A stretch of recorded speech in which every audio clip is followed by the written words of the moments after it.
दोस्तों, स्वागत है आपका मेरे YouTube चैनल इंग्लिश बाबू पर। और आज मैं फिर हाजिर हूँ आपके साथ एक नई स्टोरी लेकर। और दोस्तों, आज जो स्टोरी मैं आपके लिए लेकर आया हूँ ये एक शॉर्ट मॉरल स्टोरी है। बहुत ही प्यारी, बहुत सुंदर कहानी है।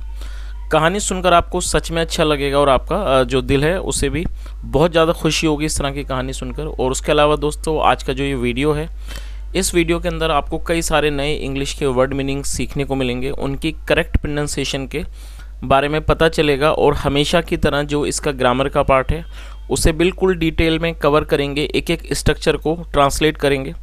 तो दोस्तों, जो प्रोसेस है ट्रांसलेशन का बहुत ही आसानी से सीख पाएंगे। तो चलिए दोस्तों, आज की इस कहानी को हम शुरू करते हैं। और सबसे पहले कहानी का टाइटल देखते हैं। कहानी का टाइटल है अ गुड टर्न। क्या मतलब हुआ दोस्तों? टर्न का मतलब मोड़ होता है, अ गुड टर्न मतलब एक अच्छा मोड़। लेकिन ये जो वर्ड है ये एक तरह से ये फ्रेज है जिसका अर्थ होता है भलाई या फिर उपकार। क्या मतलब हुआ? अ गुड टर्न का मतलब क्या हुआ? उपकार। तो दोस्तों, ये आज की इस कहानी का टाइटल है, शीर्षक है। और अब मैं इसे पढ़ना शुरू करता हूँ। आप लोगों से रिक्वेस्ट है कहानी को बिल्कुल ध्यान से सुने। और यदि आपको आज की कहानी अच्छी लगे और तो आप इसे लाइक भी ज़रूर करें। तो चलिए इसको शुरू करते हैं। Ravi's face lost its color when he found his mummy standing in front of him। क्या मतलब हुआ दोस्तों? ये जो वाक्य है ये पास्ट इंडेफिनिट का अफर्मेटिव वाक्य है। और जब हम पास्ट इंडेफिनिट में कोई भी अफर्मेटिव का वाक्य बनाते हैं तो वहाँ वर्ब की सेकंड फॉर्म का प्रयोग किया जाता है। LOSE लूज का मतलब खोना, गंवाना। सेकंड फॉर्म में लॉस। तो क्या अर्थ हुआ? रवीज फेस। और यहाँ रवि के बाद एपिस्ट्रॉफी एस है जिसका मतलब होता है का की खे। जब हम किसी नाम व्यक्ति या वस्तु के साथ कुछ जोड़ते हैं तो वहाँ एपिस्ट्रॉफी एस का प्रयोग किया जाता है। तो क्या अर्थ हुआ? रवीज फेस मतलब जो रवि का चेहरा था, लॉस्ट इट्स कलर उसका रंग उड़ गया, व्हेन जब, ही फाउंड उसने पाया, his mummy standing in front of him जब उसने अपनी मम्मी को अपने सामने, इन फ्रंट ऑफ हिम मतलब अपने सामने खड़ा हुआ पाया। She was staring at him. Stare मतलब घूरना। और ये जो वाक्य है ये पास्ट कॉन्टिन्यूस का वाक्य है जहाँ पर वाक्य की टेल पर रहा था, रही थी जैसे शब्द आते हैं। इस तरह के जो वाक्य हैं वो पास्ट कॉन्टिन्यूस के वाक्य कहलाते हैं जहाँ वॉज वर्ग का प्रयोग किया जाता है हेल्पिंग ऑफ के रूप में, साथ में फोर्थ होम लगाई जाती है। स्टेयर मतलब घूरना और फोर्थ होम में steering. She was staring at him मतलब वह उसे घूर रही थी। ही वॉज स्केयर्ड वह डरा हुआ था। स्केयर्ड मतलब डरा हुआ। और ये सिंपल पास्ट का वाक्य है। इट्स 11 PM ये 11 समय PM मतलब रात का समय है। What are you doing at such late hour. और आप इतने रात में इतनी देर मतलब what are you doing at such a late hour मतलब आप इतनी देर रात को क्या कर रहे हो। The mummy looked hard at him जो मम्मी थी उन्होंने उसे गुस्से से देखा। चलिए आगे क्या कह सकते हैं? सख्ती से देखा। Nothing Ravi did not meet her eyes. क्या अर्थ हुआ? उसने क्या कहा? नहीं, Ravi did not meet her eyes जो रवि था उसने उनकी आंखों से मतलब उसने नज़रें नहीं मिलाई, अपनी माँ से नज़रें नहीं मिलाई उनकी आंखों से। व्हाट्स द मैटर क्या मामला है? Why do you look so scared. दोस्तों, ये जो वाक्य है ये प्रेजेंट इंडेफिनिट का इंट्रोगेटिव सेंटेंस है जहाँ पर डू या डस का प्रयोग हेल्पिंग ऑफ के रूप में किया जाता है। उसके बाद सब्जेक्ट फिर वर्ब की फर्स्ट फॉर्म लगाई जाती है। और स्केयर्ड का मतलब डरा हुआ, भयभीत। क्या अर्थ हुआ? Why do you look so scared तुम इतने डरे हुए क्यों लग रहे हो।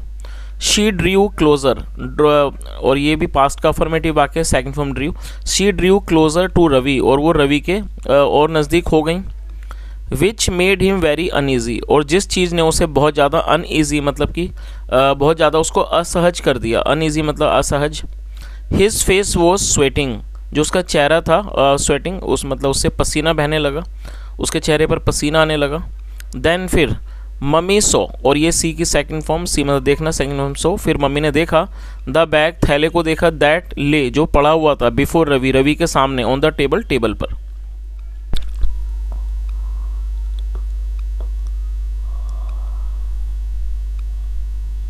और दोस्तों, यहाँ पर आप इस चित्र को भी देख सकते हैं कि यहाँ पर जो कहानी के जैसा हमने देखा कि जो बच्चा है रवि नाम का वो बिल्कुल ही घबराया वो लगा हुआ, उसके सामने उसकी मम्मी खड़ी हुई हैं। तो चलिए आगे देखते हैं और आगे हमें पता लगेगा कि क्या मामला था। वॉट इज इन इट इसके अंदर क्या है। शी आस्क्ड उन्होंने पूछा। एंड ओपन द बैग, और बैग को खोल दिया, टू इंस्पेक्ट, इंस्पेक्ट का मतलब जांच करना, उसकी जांच करने के लिए, उसको देखने के लिए उसे खोल दिया। वॉट शी फाउंड इनसाइड, और जो उन्होंने उसके अंदर पाया, मेड हर एंग्री, उसने उनको नाराज कर दिया, क्रोधित कर दिया। हर आईब्रोज आर्च, जो उनकी आईब्रो मतलब जो उनकी भौएं थी, आर्च का मतलब चढ़ गई, मतलब जाहिर सी बात है। और दोस्तों आर्च का मतलब होता है जब कोई व्यक्ति गुस्से में या जब बहुत ज़्यादा क्रोधित होता है तो उसकी भौएं ऊपर को चढ़ जाती हैं, उसे आर्च्ड कहा जाता है। हर आईब्रोज आर्च मतलब जो उनकी भौएं थी वो चढ़ गई।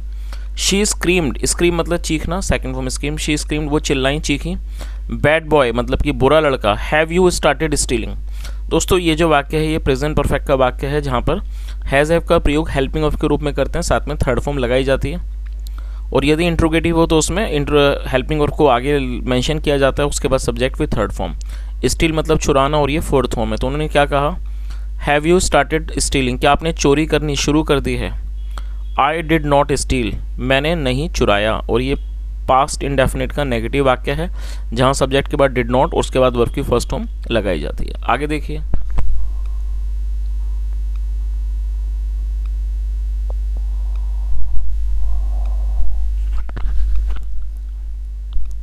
The mummy slapped him hard and tweaked his ear. Slap मतलब थप्पड़ मारना, second form slapped. The mummy slapped him hard, जो मम्मी थी उन्होंने उसे जोर से थप्पड़ मारा। And tweaked his ear, tweak मतलब खींचना, ट्विग्ड हिज ईयर्स, और उसके कान खींच दिए, कह सकते हैं उसके कान जो थे वो मरोड़ दिए, मरोड़ना।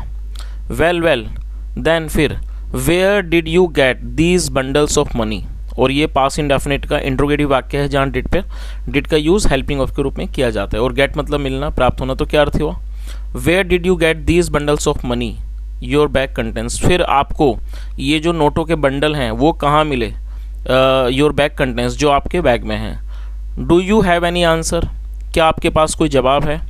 द शाउटिंग एंड स्क्रीमिंग, ये जो चीखना और जो चिल्लाना था, brought Ravi's father to there, वो रवि के पिता को भी वहाँ ले आया। टू मतलब भी, और ब्रिंग मतलब लाना, सेकंड फॉर्म में ब्रॉट। तो इस पूरी लाइन का क्या अर्थ हुआ, द शाउटिंग एंड स्क्रीमिंग, ये जो चीखना चिल्लाना था, brought Ravi's father to there, वो रवि के पिता को भी वहाँ ले आया। The mummy informed him, inform मतलब सूचित करना, द मम्मी इन्फॉर्म्ड हिम, जो मम्मी थी उन्होंने उन्हें सूचित किया। सी देखो, your son has turned a thief now, और दोस्तों टर्न का यूज़ जब किया जाता है जब कोई व्यक्ति किसी और चीज़ में तब्दील हो जाता है, और ये भी हमारा प्रेजेंट परफेक्ट का वाक्य है, जहाँ पर हैज़ के साथ थर्ड फॉर्म का यूज़ किया गया। तो उन्होंने क्या कहा, your son has turned a thief now, thief मतलब चोर, अब आपका बेटा एक चोर बन गया है। He has watts of notes, इसके पास नोटों के बंडल हैं। इन हिज बैग, इस थैले में। जस्ट लुक इनसाइड, सिर्फ अंदर देखो। The father stared at his son, stare मतलब घूरना, जो पिता थे उन्होंने अपने बेटे को घूर कर देखा। नाउ अब, there was no other way, अब कोई रास्ता नहीं था। बिफोर रवि, रवि के सामने, except to reveal the truth, इस चीज़ को सिवाय टू, और दोस्तों आप इस वर्ड को नोट कर लीजिए, EXCPT, इसका मतलब सिवाय, except to reveal the truth, और रिवील मतलब खुलासा करना। तो क्या पूरी लाइन का अर्थ क्या हुआ कि अब रवि के पास कोई भी रास्ता नहीं था सिवाय इसके कि वो सच का खुलासा करे, सच के बारे में बताए। चलिए आगे देखिए,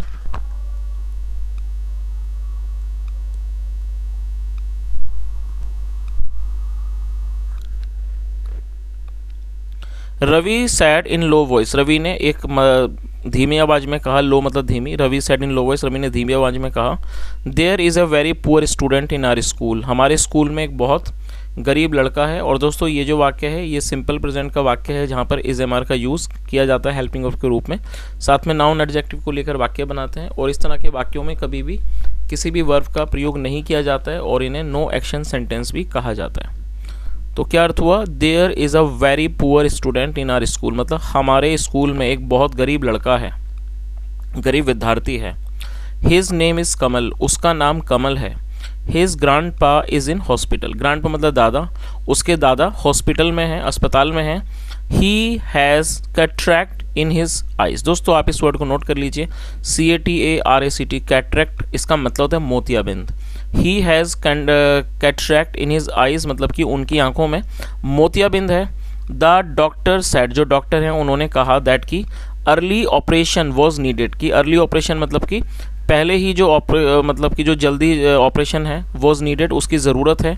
टू सेव बचाने के लिए, द ओल्ड मैंस आइज मतलब इन बूढ़े व्यक्ति की आंखों को बचाने के लिए, एक मतलब कि जल्दी ही एक ऑपरेशन की ज़रूरत है, और या वरना ही विल गो ब्लाइंड, वह अंधे हो जाएंगे। गो ब्लाइंड मतलब अंधे हो जाना, और ही विल गो ब्लाइंड, तो उसने क्या कहा कि जो डॉक्टर हैं उन्होंने कहा है कि बूढ़े आदमी की आंखों को बचाने के लिए जल्दी ही एक ऑपरेशन की ज़रूरत है, वरना वो अंधे हो जाएंगे। The operation is to cost 5,000 rupees, और ये जो ऑपरेशन है इज़ टू कॉस्ट वो पड़ेगा द 5,000 रुपीज़, मतलब वो 5,000 रुपये का पड़ेगा। There was no way Kamal's family could arrange their amount, और ऐसा कोई रास्ता नहीं था कि जो कमल का परिवार है कुड अरेंज, वो प्रबंध कर सके दैट अमाउंट, उतने रकम का। आगे देखिए, वी थॉट, और दोस्तों ये थिंक की सेकंड फॉर्म में थिंक मतलब सोचना, सेकंड फॉर्म में थॉट, और ये पास्ट का ही अफर्मेटिव वाक्य है। वी थॉट, हमने सोचा, पुलिंग आर पॉकेट, अपनी जेबों से पैसे देने का, मनी पैसे, टू रेज दैट अमाउंट, मतलब उस रेज अमाउंट का मतलब होता है फंड को, पैसों को इकट्ठा करना। तो उसने क्या कहा, we thought of pooling our pocket money to raise that money, मतलब हमने सोचा कि हम अपनी पॉकेट मनी से, अपने जेब खर्च से मतलब पूल करके निकाल के इन पैसों को जुटाएंगे। We could collect only 4,000 which is what my bag contains. उसने आगे क्या कहा, वी कुड, और दोस्तों इस वाक्य में कुड का प्रयोग किया गया है। कुड का प्रयोग वाक्यों में जब किया जाता है जब हम इस तरह के वाक्य बनाते हैं जहां वाक्य की टेल पर सका, सकी, सके, पाया, पाई जैसे शब्द आते हैं, वहां पर कुड का प्रयोग किया जाता है, साथ में फर्स्ट फॉर्म भी लगाई जाती है। तो उसने आगे क्या कहा, वी कुड कलेक्ट ओनली 4,000, हम सिर्फ 4,000 रुपये इकट्ठे कर पाए। विच is what my bag contains, जो मेरे बैग में है। वी आर स्टिल, और दोस्तों स्टिल का मतलब अभी भी या फिर भी, we are still 1,000 rupees short, मतलब अभी भी हमारे पास 1,000 रुपये कम है। I was just worrying about it, मैं बस उसके बारे में चिंता कर रहा था। वैन, जब। आगे देखिए, Ravi's face was awash with his tears, awash मतलब धुल जाना और टीयर्स मतलब आंसू। Ravi's face was awash with tears, जो रवि का चेहरा था वो आंसुओं से धुल गया।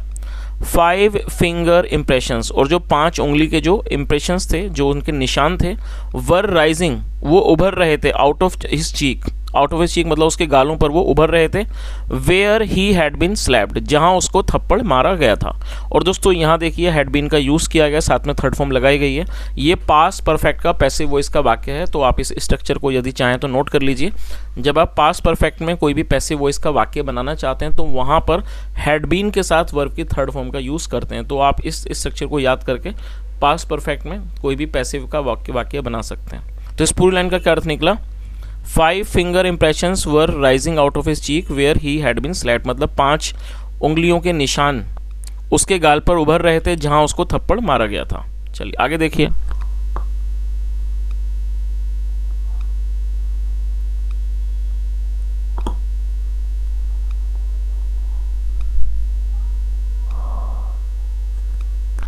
The parents were dumbfounded to hear his explanation. दोस्तों डम्ब फाउंडेड का मतलब होता है बहुत ज़्यादा, बहुत चक्का रह जाना, हक्का बक्का रह जाना। The parents were dumbfounded to hear his explanation, मतलब जो माता पिता थे वो उसकी एक्सप्लेनेशन को, मतलब उसकी सफाई को सुनकर बहुत ज़्यादा मतलब कि हक्के बक्के रह गए। The mummy stepped forward, step forward मतलब होता है आगे आना, सेकंड फॉर्म होती है स्टेप्ड फॉरवर्ड। तो क्या अर्थ हुआ, द मम्मी स्टेप्ड फॉरवर्ड, जो मम्मी थी वो आगे आई। एंड हग्ड हर सन, और हग मतलब गले लगाना, और अपने बेटे को उन्होंने गले लगा लिया। आफ्टर पैटिंग हिम, और दोस्तों पैट का मतलब होता है थपथपाना, आप इस वर्ड को नोट कर लीजिए यदि आप मीनिंग नहीं जानते हैं। आफ्टर पैटिंग हिम, उसको थपथपाने के बाद, प्राउडली मतलब कि गर्व से उसको थपथपाने के बाद, she looked into his eyes, उन्होंने उसकी आंखों में देखा। सो इसलिए it was what that had been worrying you, तो ये चीज़ थी जो आपको चिंतित कर रही थी। सो मच, इतना ज़्यादा है। You could have confided in to us, और दोस्तों यहाँ देखिए कुड हैव के साथ थर्ड फॉर्म का यूज़ किया गया। तो मैं चाहूँगा आप इस स्ट्रक्चर को नोट कर लीजिए, क्योंकि इस तरह के वाक्य बहुत कम देखने को मिलते हैं। जब आप कोई भी ऐसा वाक्य बनाएंगे जहाँ वाक्य की टेल पर सकता था, सकती थी, सकते थे आएगा, तब वहाँ पर आपको कुड हैव के साथ वर्ब की थर्ड फॉर्म का यूज़ करना है। तो दोस्तों मैं हमेशा कोशिश करता हूँ कि जब भी मैं कोई ऐसी स्टोरी लाता हूँ और यदि मुझे लगता है कि इस तरह का जो स्ट्रक्चर है वो अच्छा है, तो मैं आसान भाषा में कोशिश करता हूँ उसे मैं समझा दूँ, ताकि आप उस स्ट्रक्चर को नोट करके आप इस तरह के वाक्यों को बनाना भी सीख सकें। तो मैं एक बार आपको दोबारा से रिपीट कर देता हूँ। जब आप कोई ऐसा वाक्य बनाएंगे जहाँ पर सकता था, सकती थी, सकते थे होगा, तो वहाँ आपको कुड हैव के साथ वर्ब की थर्ड फॉर्म का यूज़ करना है। और यहाँ देखिए कुड हैव के बाद थर्ड फॉर्म है और आप इसको नोट कर लीजिए। कन्फाइड का मतलब होता है किसी को विश्वास में लेना, किसी पर विश्वास करना। तो इस लाइन का क्या अर्थ निकला, you could have confided in to us, आप हम पर विश्वास, मतलब आप हम पर विश्वास कर सकते थे।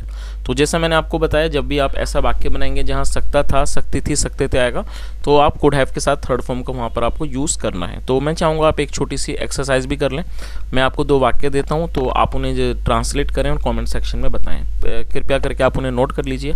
पहला वाक्य है, वह तैर सकता था। आई रिपीट द सेंटेंस, वह तैर सकता था। ये अफर्मेटिव का वाक्य है। अब आप एक और वाक्य को नोट कर लीजिए। मैं उसकी मदद नहीं कर सकता था। आई रिपीट द सेंटेंस, मैं उसकी मदद नहीं कर सकता था। तो दोस्तों मैंने आपको सकता था वाले 2 वाक्य दिए हैं, एक अफर्मेटिव है, एक नेगेटिव है। आप इन दोनों वाक्यों को बनाएं और आप इन्हें ट्रांसलेट करके कमेंट सेक्शन में शेयर करें। चलिए आगे इसको कंटिन्यू करते हैं। There was no need to hide it. तो उन्होंने क्या कहा, और दोस्तों हाइड मतलब छुपाना। There was no need to hide it मतलब इसे छुपाने की कोई आवश्यकता नहीं थी, कोई ज़रूरत नहीं थी। एनीवे कोई बात नहीं। वॉट एवर इज़ डन, जो हुआ वो हुआ।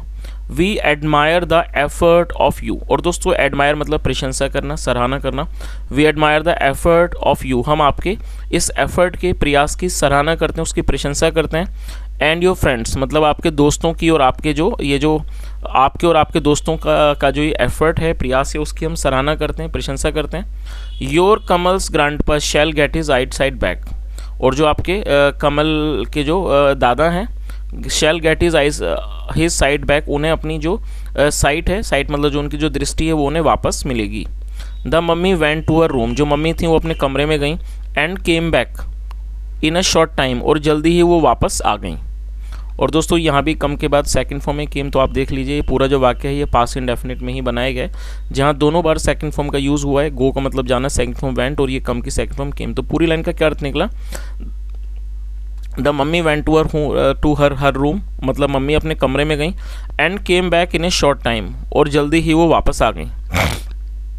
She put on 1000 rupees on Ravi's palm, और पुट ऑन मतलब रख देना, और रवीज पाम मतलब रवि की हथेली। एंड स्पोक, तो क्या अर्थ हुआ, she put on 1000 rupees on Ravi's palm and said. And spoke मतलब उन्होंने रवि की हथेली पर 1000 रुपये रख दिए और कहा, this is my and your dad's contribution to your good cause. उन्होंने आगे क्या कहा कि ये जो है वो मेरा और आपके पिता का योगदान है, टू योर गुड कॉज, आपके इस अच्छे काम के लिए। चीयर अप सन, बेटा अब मुस्कुराओ। तो दोस्तों ये एक छोटी सी कहानी थी। मैं उम्मीद करता हूँ कहानी आपको अच्छी लगी होगी और साथ में आपने कुछ सीखा होगा।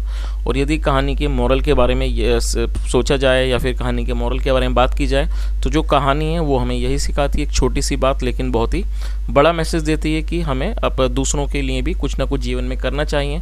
और जो परोपकार करने का जो काम है ये बहुत ही नेक काम है, और हमें हमेशा ही कोशिश करनी चाहिए कि हमें दूसरों के लिए कुछ ना कुछ ज़रूर करना चाहिए। तो दोस्तों ये आज की एक छोटी सी स्टोरी थी। And if you really enjoyed the session and if you think that you know it was worth and you learned something new from my video, I request you to kindly like this video and please subscribe the channel if you have not subscribed, or maybe if you are new to this channel, please subscribe. And I would also like to request you from that, if you are new to this channel, please share your feedback, because your feedback matters a lot to me. Whenever you send any type of suggestion or any type of your feedback, I always read it and I feel good about that. So I repeat, दोस्तों यदि आप इस channel पर पहली बार आए हैं, नए हैं, तो चाहे आप सब्सक्राइब करें ना करें ये आपकी मर्ज़ी है, ये आपका ही डिसीजन है। यदि आपको अच्छा लगे तो आप ज़रूर करेंगे, नहीं तो कोई बात नहीं, लेकिन आप अपना जो फीडबैक है वो ज़रूर शेयर करें। और आज के इस वीडियो को सुनने के बाद आपको कैसा लगा, और यदि आप चैनल पर पहली बार आएँ तो आप इस चीज़ को ज़रूर करें, ज़रूर अपना जो सुझाव है या जो भी आपका अनुभव है वो कैसा रहा तो आप ज़रूर शेयर करके जाएँ। ये मेरी आपसे हाथ जोड़कर रिक्वेस्ट है। सुनने के लिए thank you so much. Have a nice day and bye.